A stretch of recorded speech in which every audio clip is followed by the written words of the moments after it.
All right. Another one of these, and kind of a tangent, and kind of not, because, again, everything repletes, and it's all kind of related at some level.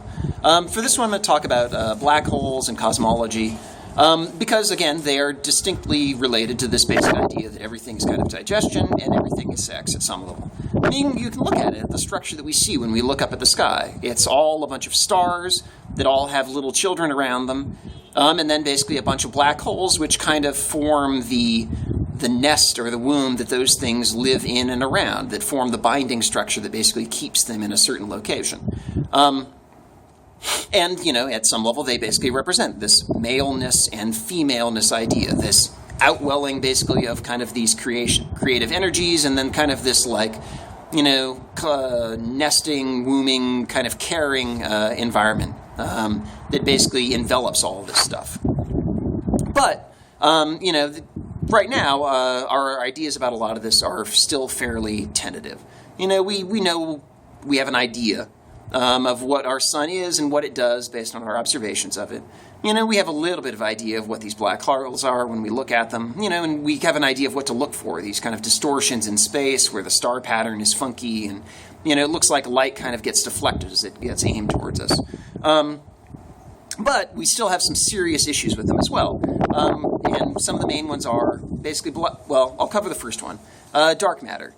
Basically, black holes spin wrong, and galaxies spin wrong, and, the whole thing seems to basically spin at the wrong rate based on what we know about the universe. If all there was basically gravity, or gravity from the stuff that at least we could see when we look outward, then things shouldn't spin the way they do. Either galaxies should spin a lot slower in the center, or they should spin a lot slower at the edge, or a lot faster at the center. But instead, what they are doing is they spin very slow at the center from what we think, or very fast at the edge, depending on how you look at it. They should kind of have like a bell curve if it was just pure gravity from the stuff that we see. So obviously there must be something there that we don't see. And the standard solution is to say, there's dark matter.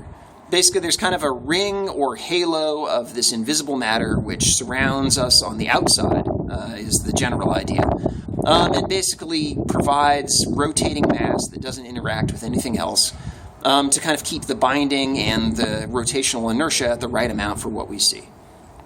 I would argue that this is incorrect, though, because I would say that instead, what is at the center is probably a much stronger force than we think. We just don't understand how it works.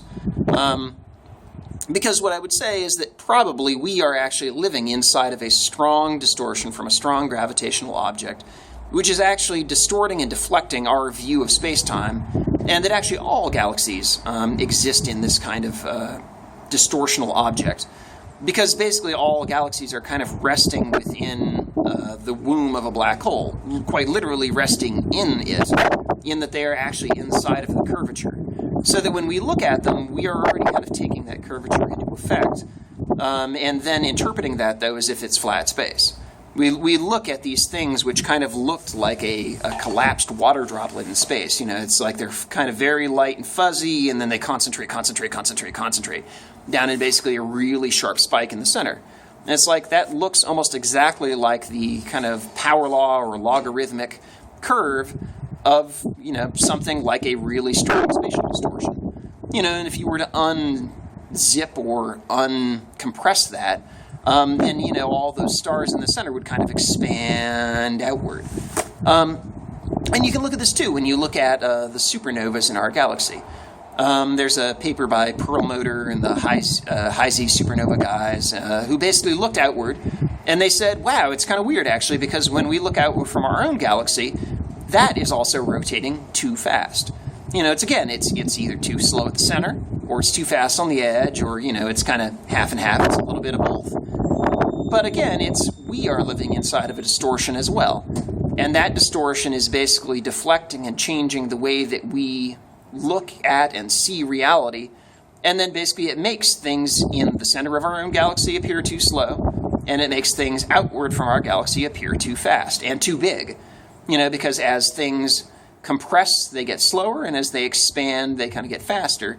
But to the people who are down inside of them, they experience a sensation as if things are actually getting bigger. Like, for example, if I tried to move towards the center of my own galaxy in this concept, then basically space would actually expand and grow as I move towards the center of that galaxy. It would get wider. It would appear to have more space than it did when I was standing back at Earth.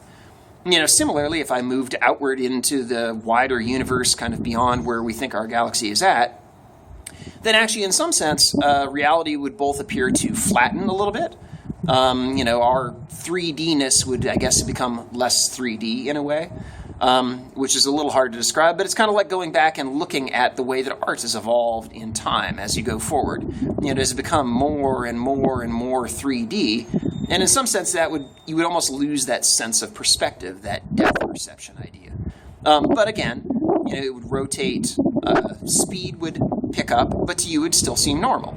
Time would appear to be going at a faster rate. Space would still appear to be the same size, but then you would look back at Earth and you'd be like, wow, Earth is moving incredibly slow, and Earth seems like it's incredibly compressed. And so, that's the basic concept. I'll cover a little bit more in some later ones, but the basic idea is that we live inside of a very large spatial distortion, which is actually changing the way that we see the rest of the universe, and in some sense, probably the way that the rest of the universe sees us.